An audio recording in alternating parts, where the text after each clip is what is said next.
So welcome again, everyone, to the day's webinar all about how to succeed in food service. And I'm joined by my guest, Matt, who is the founder of Rooted Sales and works specifically in the food service channel in helping CPG brands succeed. Matt's been doing this for a while now with a couple different organizations and struck out on his own to launch Rooted, and it's been growing tremendously. So he has a ton of experience. We have some answers to some of your questions today, hopefully, and probably some ways of leading you in the right direction to get some of those answers of what areas of food service might be right for your brand and how to succeed there. So with that, Matt, welcome. I'd love for you to just give a quick introduction and we can jump right in. Cool. Thank you, Jordan, very much for having me. It's really fun and enjoyable for me to do, and nice to everyone's on audio, no one going for video. We'll roll with it. But nice to meet everyone. So I live in the Boston area, about an hour north of Boston. I've been in the food service sales space for about 7 years. So my brief background, I think, probably be helpful. I worked for 2 emerging brands, so Blaine's Sabor, All Natural Empanadas, and then FarmWise, Better For You Fries, Tots and Rings, and then in between worked for a bigger $70 million conventional food company. But honestly, I've always just kind of been most jazzed up about the emerging Better For You brand, which is why I started Rooted Food Sales. I just, not to get pitchy, and hopefully it's not coming across that, just food service can be pretty old school. So work with a bunch of brokers, and it just wasn't a fit. So I just thought there could be a better way. So I started Rooted Food Sales in the ridiculous and can't make it up timing of early March 2020. And we're cranking. We got a great team working with some really amazing brands. And yeah, I'm really passionate about talking about food service. I feel like just like grocery is where people start, and food service, maybe D2C as well. And food service is this like mystifying world, and food service is amazing and such cleaner business as well. So yeah, that's my background. Just said a handful of talking points, and then a slide which I can send you guys after, just going over some key things. And please feel free to jump in with questions. So as far as why food service and some of the reasons I love food service. Yeah, so, and this isn't a grocery versus food service thing. Both channels obviously amazing. But yeah, so in grocery where there's a review schedule and slotting fees, sometimes really big slotting fees to enter the space, and bigger data needed to really gain traction in retail. So food service, which I love, is more just the Wild West. There's rarely, other than larger convenience stores, a review schedule. I mean, there's better times of the year. You're not going to go into a college, university, the week they're back in semester. But for the most part, there's no review schedule. Also, I love, it's more of a fun sales process for me, because it's less data driven and more just, and less long pitch deck, and more a 2-pager and telling the story, certainly sharing about attributes, sharing some key wins. So so you're less present as less out of the farmer's market, and more, just pulling at the heartstrings and telling a story, and, sharing about whether it's a local connection or the attributes that the students or consumers will attach to. And yeah, food service is clean business. I mean, don't have to get into the details now. We can talk about it later, but it's really very minimal / nothing to the operator. And distributors, it's pretty nominal as well. There's so yeah, so that's why I love food service. A few reasons. Let me share screens. I'm outside of my elements. I'm a Google Meets guy, but I think I'm going to be good. Can you see the screen that says with the pitch deck? Yes. Cool. So channels, and sorry, this is from our company overview, so this will translate 98%, but there's some stuff in there that may not. But so there are so many channels in food service. And it depends a little bit whether you're a packaged good, like a better for you chip, or you're a back of house kitchen item, like a veggie burger.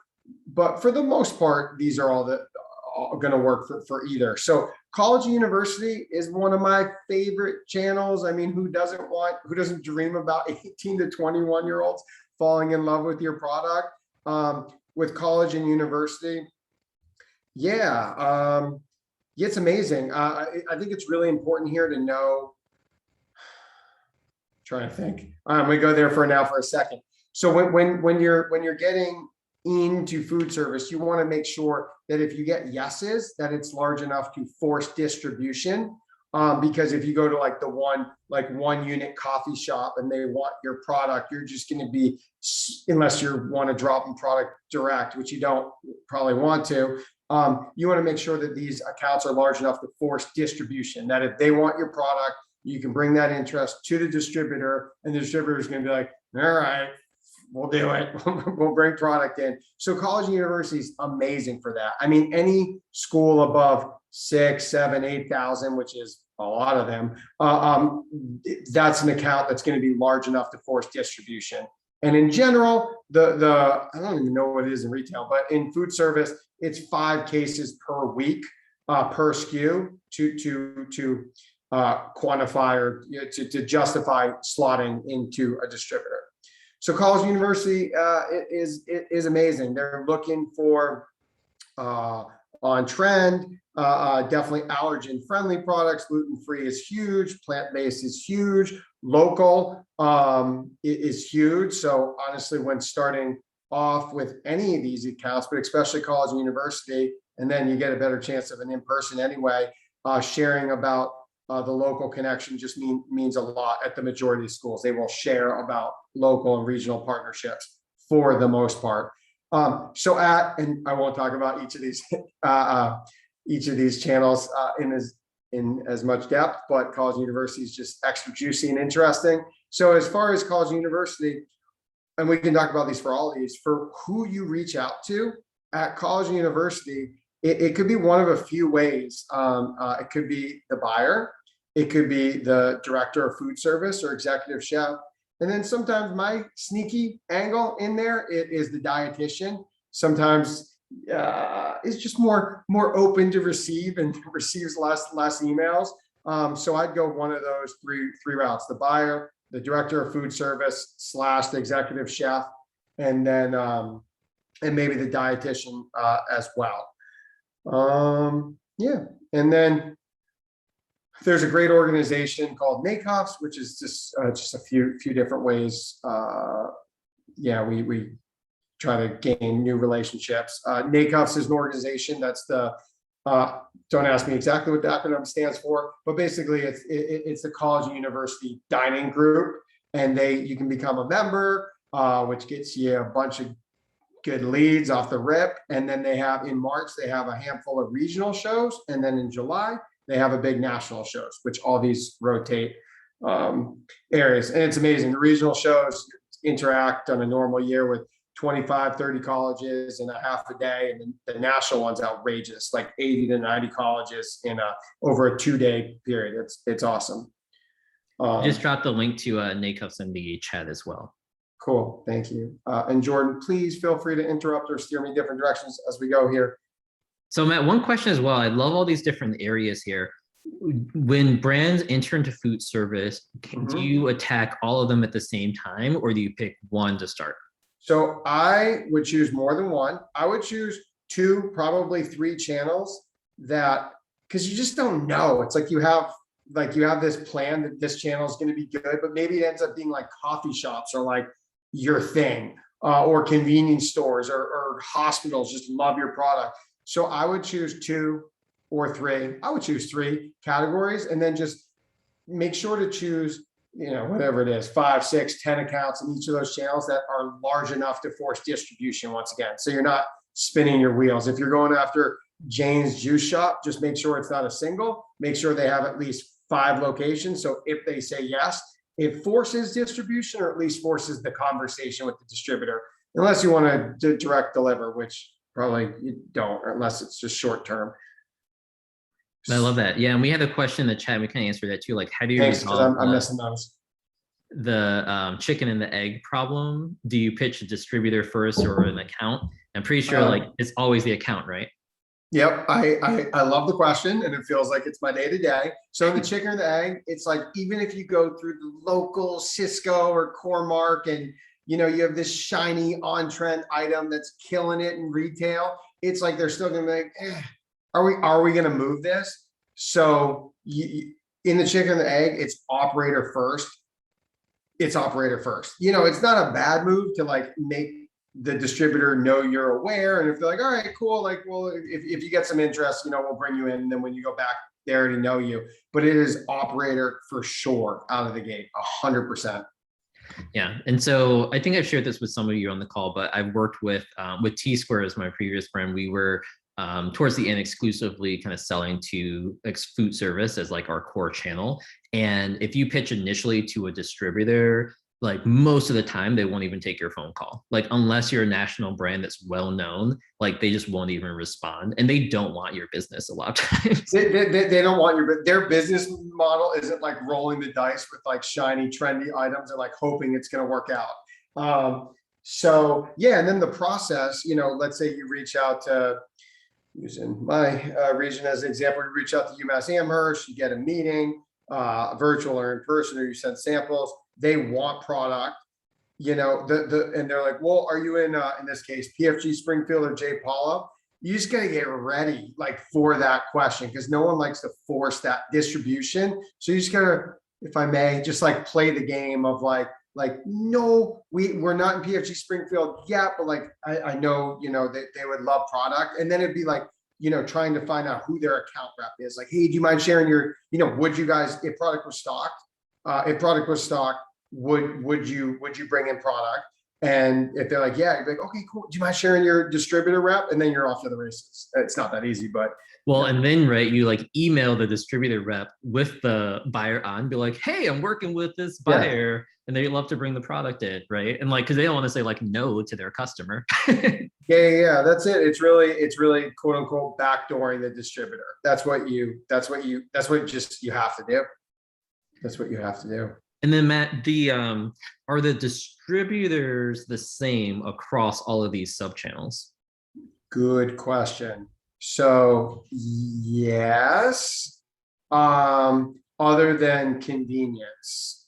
Well, so I'm going to say this: if you're a kitchen item, if you're a veggie burger, if you're an empanada, it's going to go through. You can see, just to confirm, you can see my screen, right, with all the distributors. Yep. Okay, cool. So if you're a back of house kitchen item, it is going to go through, I mean, these are the big national ones. There's also many regionals, hundreds.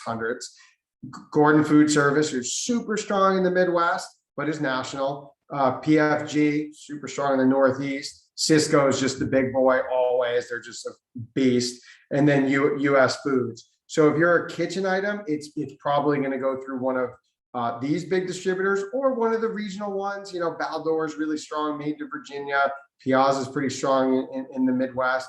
But then if it's a packaged good, it's going to go through a convenience distributor, because many times the convenience distributor who has the packaged goods and the beverages is going to, since they have those items, they're going to deliver those to the convenience stores, but also to the front of house where the register is and where the snacks are, to hospitals, to colleges, to corporate when that opens back up.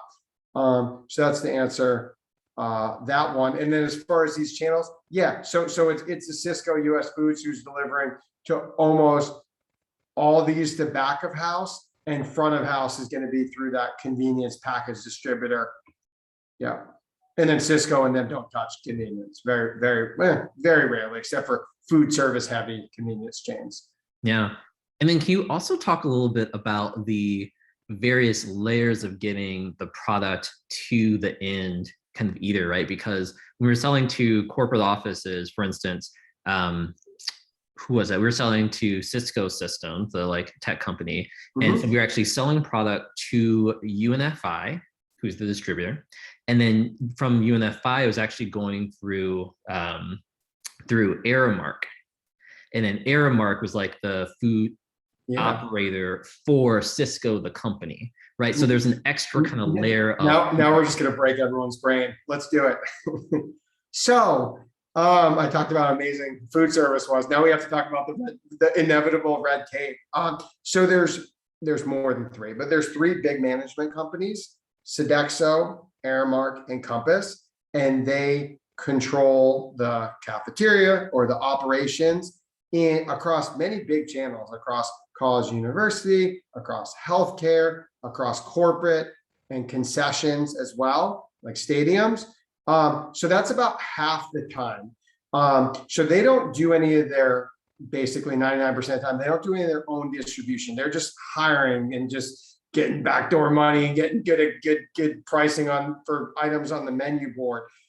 So they're using UNFI, for packaged goods with some others, or they're using Cisco or US Foods. So yeah, when you're attacking college and university, self-op, which means not managed, and you'd almost know that if their email address was like at UMassAmherst.com, and because if they're at Aramark, it's gonna be like at Aramark. So I'd say Compass is the most red tape. So if they're Compass, or to confuse things more, their college division is called Chartwells. If they're Chartwells, you should stay away from that. Sodexo and Aramark is less red tape. They still have some room to buy products. So I'd say self-op or Aramark or Sodexo are good. If it's Compass or Chartwells or Morrison's is their healthcare division, I'd stay away because that's just super red tape. Yeah. Yeah, and that's what's hard, right? Because there's like multiple layers of people that you have to sell through the through the process. Yeah, totally. But you can literally never have a actual contractual agreement with a management company and have like a booming business and not want to get into their like crazy percentage of dealing with them, and still sell Sodexo and Aramark, and the half of them are self-ops anyway. But yes, yeah. Yeah, so I think a bunch of people, if you have questions on that, you could feel free to reach out after this so we can kind of walk you through more of those details. So what does the margin structure look like for a CPG brand selling through this system? Yeah, so I'd say, just gonna stop. Can you guys see me if I'm sharing? I'm so not a Zoom guy. Yeah, I think it's the entire desktop that's sharing. Okay. Oh, do you want to stop sharing the whole screen? I'm gonna stop sharing for a second. So the bump ups along the way and the cost of doing business.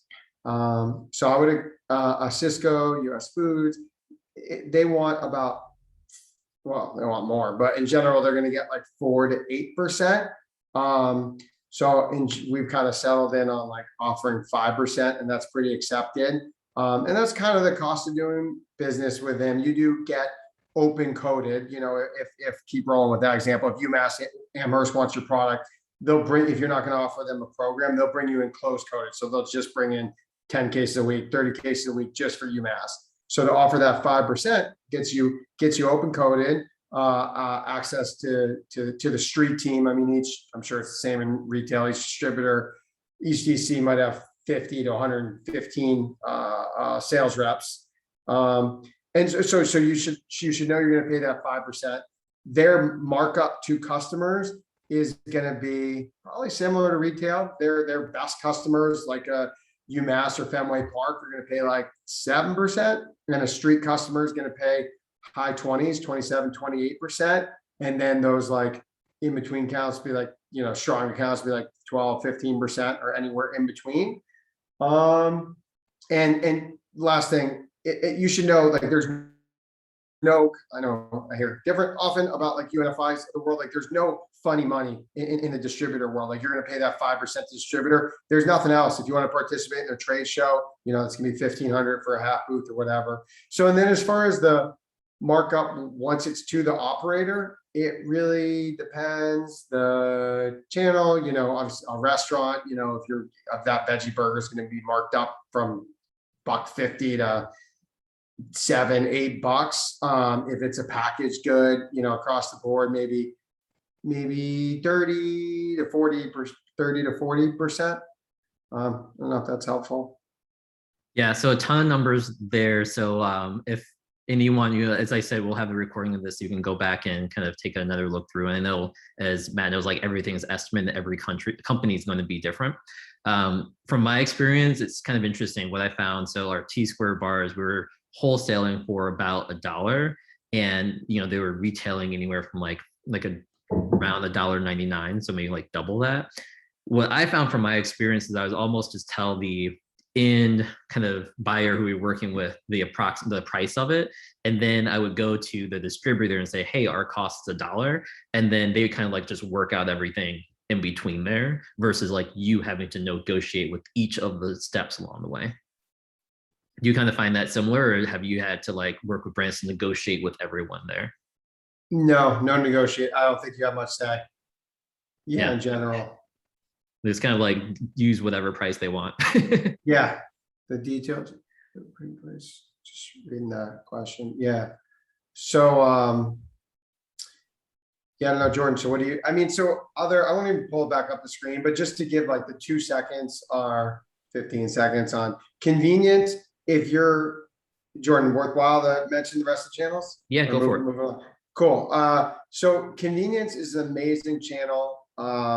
If you're a packaged good, if food service is still pretty roller grilly and tornado-y and 50-cent slices, but their package center store and convenience is definitely evolving, and their open air cooler is definitely evolving the better for you sets, like for sure. And they care about gluten-free and plant-based, and if you're doing well in Whole Foods, that will mean something. So like I'm going to the NAC show next week in Chicago, which is the biggest convenience show, and they'll be the traditional players, but then they'll be like seltzers and better for you chips. So yeah, convenience is amazing, and there's just a lot of there's a lot of convenience stores, a lot. There's the amounts of 20 to 50s and 100 pluses is amazing, who can all force distribution. So the three other I have in here that are my main focus at Rooted, corporate cafeterias, not back yet, but when LinkedIn, Google, Cisco of the world open back up, we'll see what it looks like, but it's an amazing channel. It's just an amazing thing for the brand to share. You're in LinkedIn or Google, Facebook, whatever it may be. And the volume is ridiculous because they give away free stuff all day long. I've had lunch at the LinkedIn cafeteria. It's ridiculous. For Cisco, we were at a point where they quadrupled our order size in the first month, and we were shipping pallets like overnight to get to California from Chicago so they wouldn't run out. Yeah, the volume is awesome, and it's been so long since we could sell corporate. Soon. So grocery prepared foods is kind of a niche. It depends your item, but if you're so grocery prepared foods is not, those grocery stores are 99% of the time they're not buying it. UNFI doesn't really have frying oil and chicken and and stuff. So grocery prepared foods is buying from Cisco and GF Gordon Food Service and those kind of distributors. And it's an amazing channel, and it's the open air cooler as well. Usually it's like the head of deli or head of fresh food or prepared foods. So it's either the hot bar, the salad bar, or the open air coolers. Sometimes the coffee locations as well. So if your product, it's not for all products, but if your product works for that, it's an amazing channel. And then QSR, there's so much under QSR. So that could be, in our world, translated as like coffee shops, juice smoothie shops, better for you burger, artisan pizza, salad bowl, Panera being the biggest example. Yeah, it's an amazing channel. And also say it's not just back of house items. Like they also are looking for front of house beverages and bars and snacks and stuff. So it's an amazing channel. Yeah. I love that. Speaking along those lines, especially I know a lot of the people here are more on the CPG side. Are there any products or product types that do better in one channel versus another? Is there? Yeah, for sure. Totally matters. I mean, like I said, if you have a food service, if you have a veggie burger, I wouldn't go after convenience. Yeah, if you have I don't know. Give me an example. Yeah, so we were selling to with TeaSquares, Loyola University in Chicago, Yeah. and we did like a test with them. And turns out though, they're like, we try to give our students like healthier options, but they just like aren't interested. Like they might want like a slightly better version of like Pepsi, but not a caffeinated energy bar, which is different from something that they bought before. And so like the healthier products kind of struggle in some of their convenience stores because a lot of the kids were growing like Snicker bars or maybe the baked Lay's chips or something. Yeah. And it also matters too. Like we represent like True Made Foods, which is a veggie sweetened line of condiments. And it's like, I can make fun of state schools because I'm a state school guy. Going after, it's a much more premium condiment that's sweetened with butternut squash and apples and carrots. And like we attack more, doesn't need to be the Ivy, like, but yeah, more of those type of schools than some other schools. With that product. I will give an example of this beverage to break people's brains again, or at least break my brain because it's really challenging. Beverages can be really contractual. Like forget the management companies like Sodexo, Aramark, and Compass. Coke and Pepsi are really annoying. They really have their fingers tight around the coolers. So college and university, they have some wiggle room, 10%, 20%, but it's really hard. I mean, as a company, we kind of passed on so many beverages just unless it's like we're like through the moon, just through the roof, fired up and confident because it's really hard. So I'd say as far as contractually, college, university, and healthcare have big contracts with Coke and Pepsi, and QSR less so. If it's like a Chick-fil-A, I'm sure they have something massive, but for the most part, those like Sweet Greens of the world, they don't have, there's no contractual there. Yeah, no, that's huge. So I see a lot of beverage companies get pushed back. There's like, we just can't bring you in, or you like compete with something else that we have. Beverages. Yeah. What were you Can you gonna talk say? about like pack size, type, and packaging, and how that's affecting the space, especially on the CPG side? Totally. So for the most part, which I guess is good news, retail packaging, the same thing you're selling to UNFI is the same thing you're going to be selling to Cormark or J. Paula, or even Cisco. It would be the same. It would be the same packaging. And I'd say in general, if you're creating a packaging, it's probably the same. Or it is the same in retail. It's very silly whether it's a 50-pound $700 case or an 8-pound like $5 case. You're like, how many cases are you moving per week? So I always like recommend smaller case because then you're moving more volume, even though that's silly. Yeah, it's ridiculous. They don't look at units; they just only look at cases. or dollars. Yeah. How about displays though? So like once you get to like a display level within a convenience store or even like a corporate cafeteria, have you worked with brands to develop like channel specific displays? Totally. So it'd be like I think for the most part, like the same kind of offerings that you'd have for a grocery retailer. So whether that's a rack, or let's say you have an item in the freezer, like a cling, it would all translate. And I know Jay is on this call from Over Easy, and they've done a bunch of things as well. Honestly, all that, the more you can offer for marketing or for exposure for the brand is well received almost all the time. However you want to promote the brand. I mean, we represent Ethan's, which is an organic energy, clean energy shot. It's the Better 45 hour. We have like a rack program that's accepted the majority of the time, and then you just kind of mark your territory, and obviously it's a branded rack. So I would say almost all of it would translate to food service. Yeah, and what I found too is like, especially if you're working with like the buyers there, a lot of them are pretty open for like displays and things like that, as long as they have the room for it, right? Totally, 100%. I don't think they're offered it that often, or it's probably down their throat in retail. I think it's offered less in food service, so it's well received.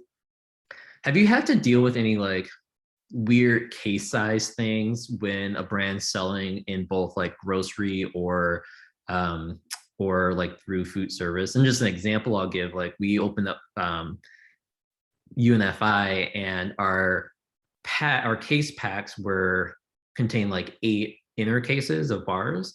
But for like food service, if they're, they're just like throwing away all that packaging anyway, because they're just like setting it out. We were like trying to work with them to create like a food service pack size that had less packaging in there, so there's less waste. Yeah. And like, but that was like really hard to navigate. Have you had any brands kind of work Definitely less packaging. I mean, they're used to just getting a boring cardboard box with just product in it. So yeah, I mean, we have some brands that for whatever reason, whether it's like branded wax paper for a to-go thing, they want that in there. But yeah, you want less packaging. Yeah, like we represent Hillary's Eat Well, which is a veggie burger, and they're still transitioning. They have their retail 4-packs. So it's like the food service operator has to like open. It's just, they're working towards it. It's just not, ideally it would just be like, let's say there's, making up a number, there's 24 burgers in a case. It'd be like, ideal would be like, yep, 12 loose burgers with a layer, 12 loose burgers. Yeah, less packaging is better. Awesome. Yeah, and just like as a watch out, be careful on like how you navigate that with distributors, especially if they're doing like both grocery and food service. And yeah, a lot of times, like we've been told, like we don't even want your packaging, like the pretty like printed boxes and everything that you get. Totally. Some they're like, we just throw those away. Like, it's that's just gonna mess with our food costs. Yeah. Yeah. So once you pitch to a buyer, they help to pull you into a distributor. At that point, how do you support that distributor or grow within that distributor? Yeah, I like the question. So it's tempting, like, we'll see where the world goes, but like pre-COVID, like if you wanted to just like hit the streets, you do like ride-alongs with a distributor rep and visit like 4 or 5 street accounts in one day. But honestly, for the most part, our strategy is to work with the national account team, which depending on the distributor might be 4 reps, or a big Cisco might have 12. And those are the reps that like have the keys to all the juicy castles, like, the colleges, the chain accounts, the healthcare. So to get in there and, there's nothing wrong, especially if it's local, to do like a regional meeting where a region with like 6 to 8 street reps, quote unquote street reps, to share about the product and see what happens. But yeah, my experience, it's about connecting with the national account team, just to either have conversations, so learn about any of their accounts, so you can support / go sell them. And then they definitely have trade shows, which are awesome. That's what I'm saying. Like, it's also sometimes like, are you going to run a spiff, which is like, for every case sold, you get $1 or $2, but something that I haven't found valuable at all. Yeah, I think the biggest value that you can provide is just like making sure your product is turning over in those accounts.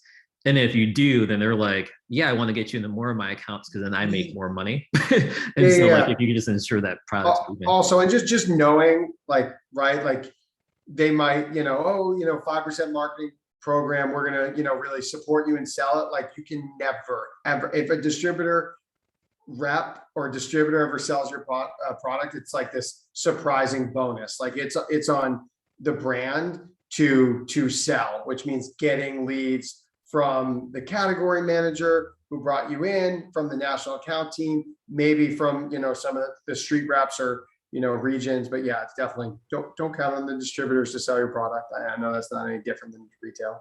Yeah, and it's interesting because, and maybe you've experienced this too, like how much data are distributors and the operators kind of sharing in this space, either in terms of like the other accounts that they service, or like what you're doing compared to other things?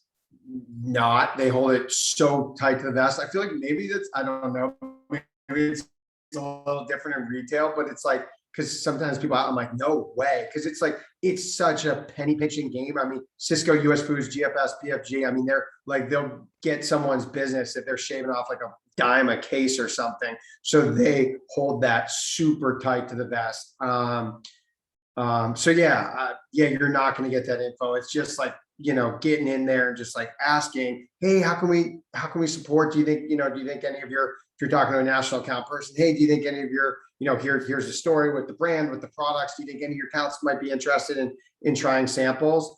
So the only way, if you want to know, if you want to get some data, so if you can offer a deviation or rebate to an operator, it doesn't come into effect much, but like if someone's like, we'll bring you in, but we want like $2 off a case, and like cut us a check biannually.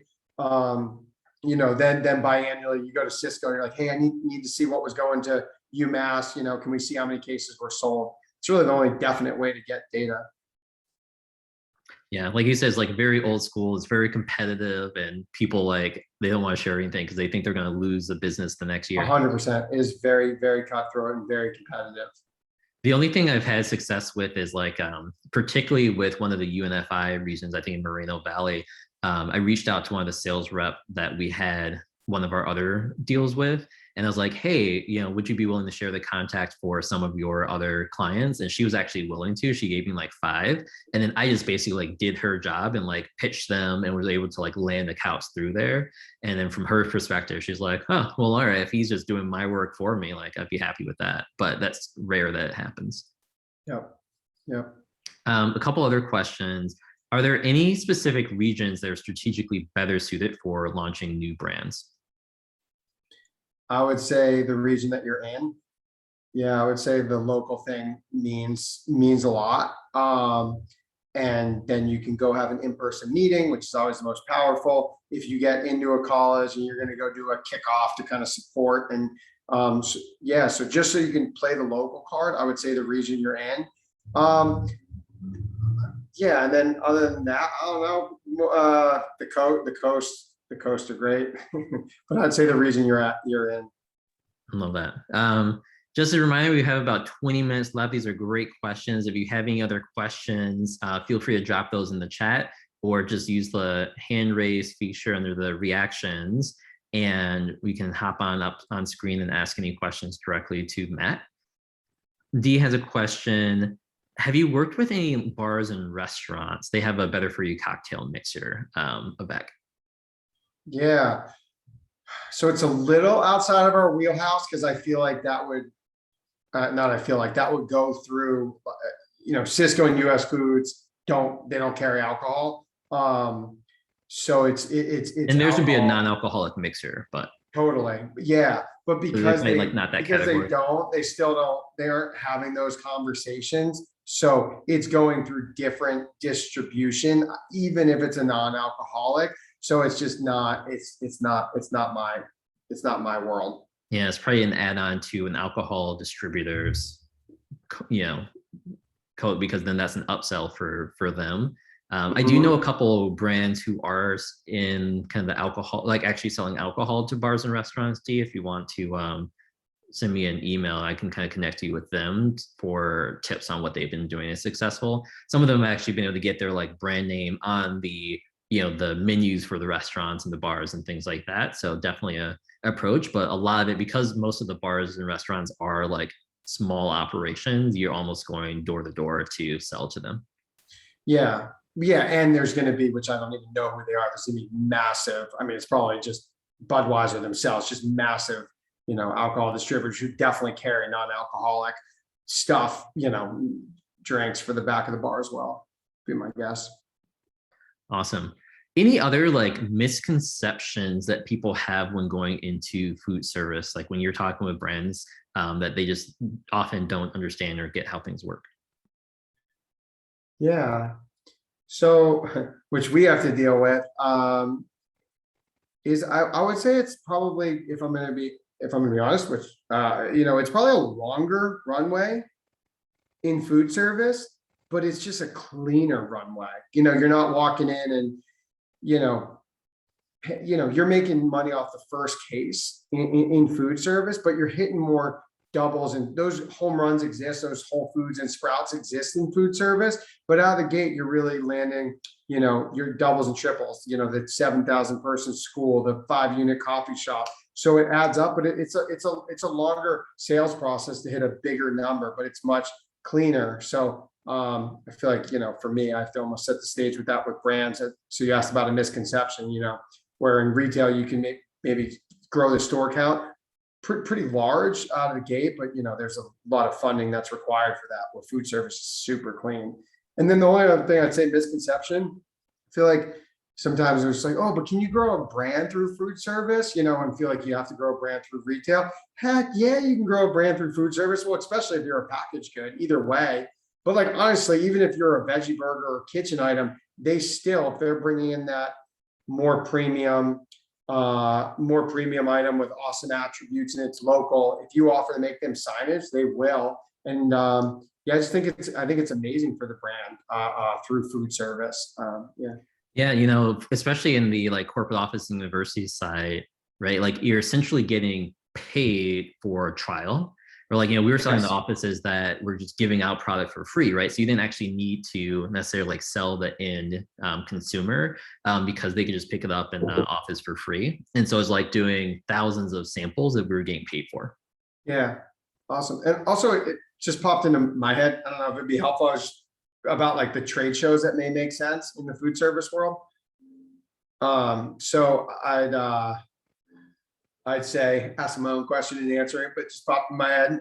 If you're looking to explore food service shows, so yeah, next week is NACS. That's the biggest convenience store show, and they do have like a hot or new products expo, and that's really a bunch of better for you brands for the most part.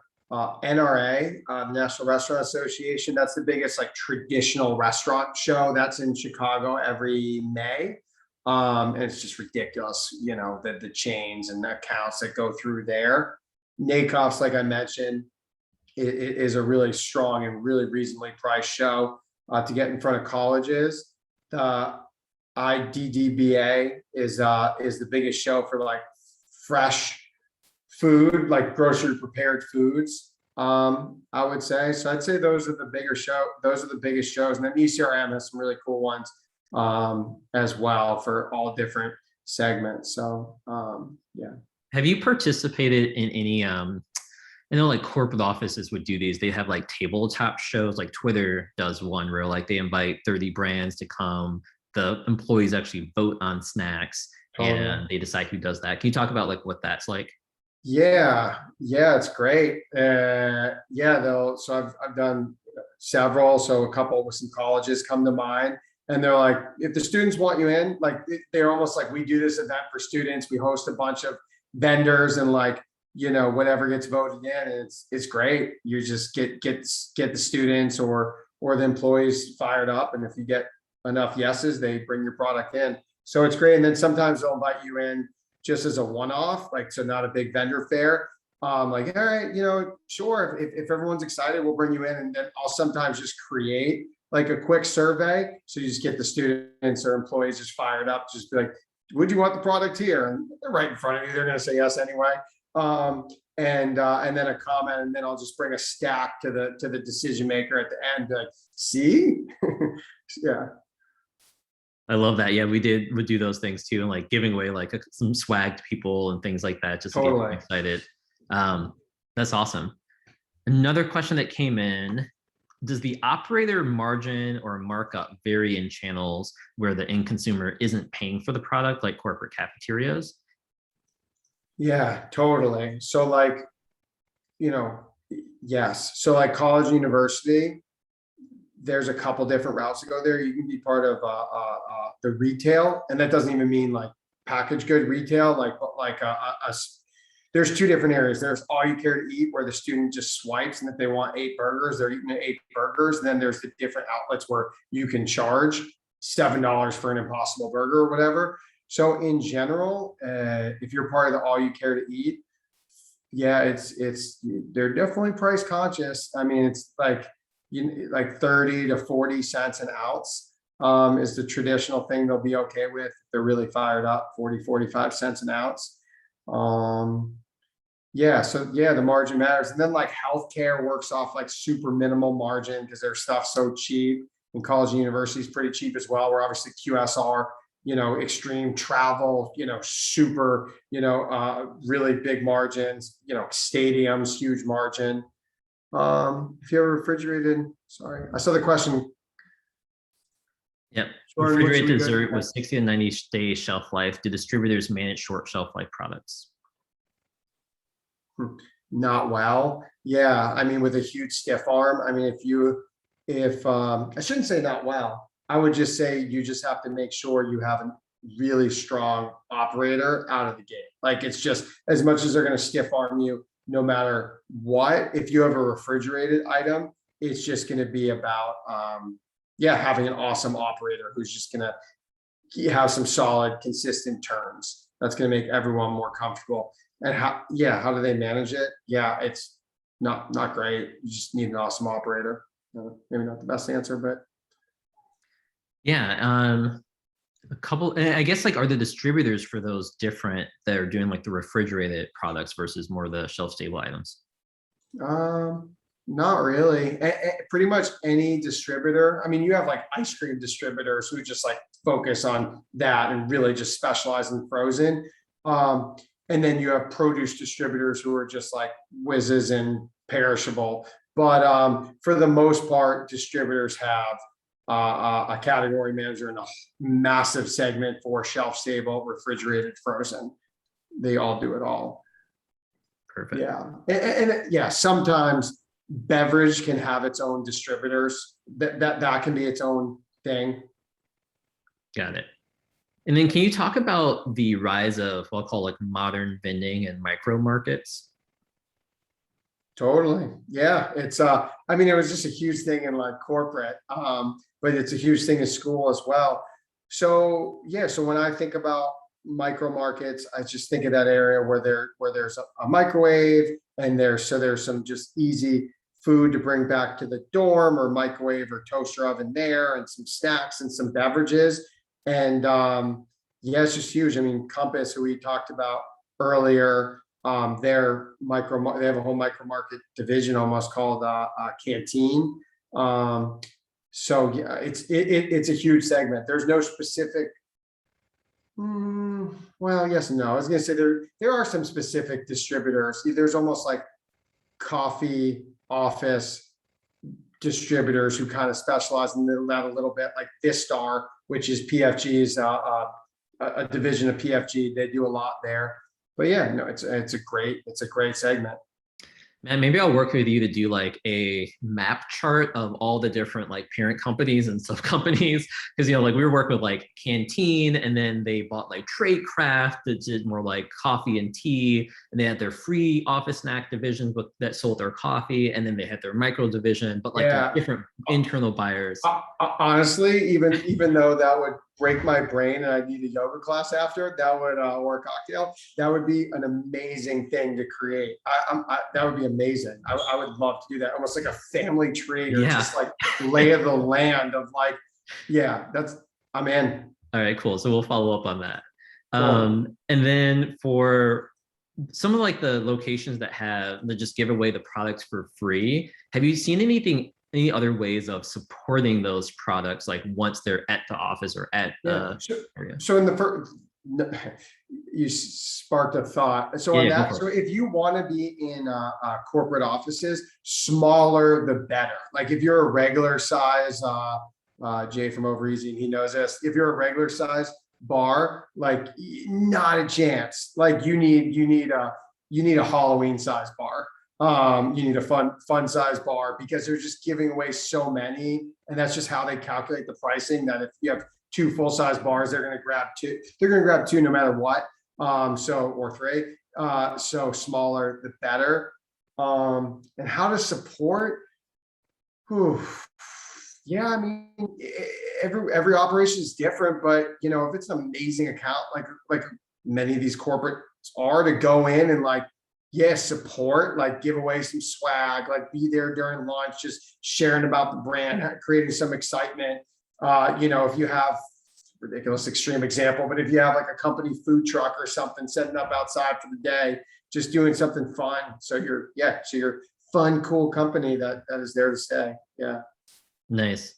And then it's a little bit of a question from my experience, but with the Cisco example I gave earlier, we were selling with them through Airmark, but I actually never had the contact at Cisco. Have you ever found a way to like get in kind of company contact if you just kind of were selling with them through a operator? To how they get the operate, like also, like I had a contact at Airmark, but I didn't actually know anyone at Cisco. Got it. And Cisco the same, right? The The operator. yeah, Cisco the the company, distributor. the tech What's company. that? Yeah, Cisco, the tech company. Yeah. Just to confirm. I think it's what they're saying. I don't even know. Yeah, I would just say, yeah, you'd have to work it.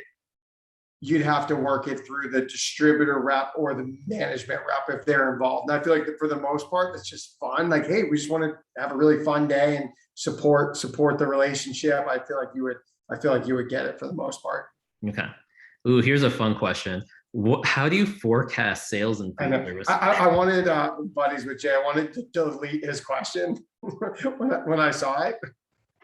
He just asks you every time he talks to you. My least favorite question when I'm five minutes away from.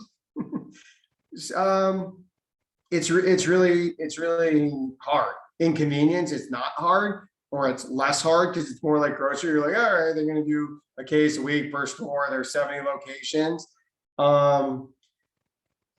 Outside of convenience, it's really hard. Honestly, if it's a big account, they'll give you a projection, and for whatever reasons, it's always less than that, like always. You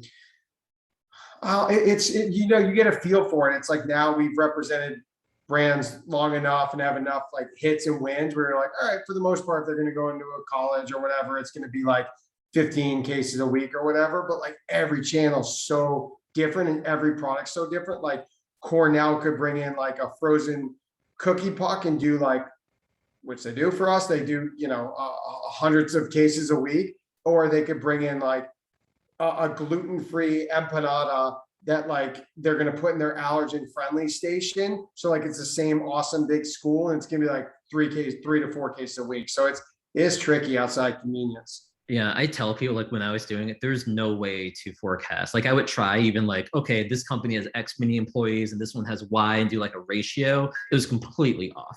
Like there's so many other variables. It's hard because obviously we're asked as a company and in partnerships, and I just like, it's so hard in food service, right? In grocery or in convenience, it's just like easy, but in food service, it's just like, it's really hard. Yeah, it's ridiculous. Like even just as an example with Cisco, right? Like they order one amount and then quadruple their order within the month, right? And so like even that alone, you couldn't really forecast. Awesome. Well, we're coming up on the end here. Matt, this has been awesome. I love the conversation. We'll get working on that chart. I know it's going to be a headache, so no, it's gonna be great. But any other closing thoughts that you have? I hope this was of value and enjoyable. Jordan, thanks for bringing me on. Any other closing thoughts? I guess one question. I know a lot of people are going to be like, "Hey, Matt, how can I work with you?" But like, I'm curious to know, just to help you, like, who, are there any criteria that you're looking for in partners to bring on? Thank you for the question. Yeah, it's tough because like for us, like, the food service is so fickle. Like it's just like there's certain items that I just know like aren't, like it's just going to be a longer runway and it's just going to be too niche, and I just know we won't support it well. I don't know if it's a I don't know. Reach out. I'll give you honest. If you're interested in potentially our services, reach out. If it's not a fit, I'll for us, I'll let you know. But but anyway, my feel free to reach out via LinkedIn, and it's just Matt at rootedfoodsales.com. And I appreciate the chat. Perfect, Matt. Appreciate it. Well, everyone else, have a great rest of your Friday. Have a great weekend. I'll send out the recording. Might take me a couple days just to edit it down. But if you have any other questions or follow-ups, just feel free to reach out to Matt or I are happy to help you. Have a great weekend.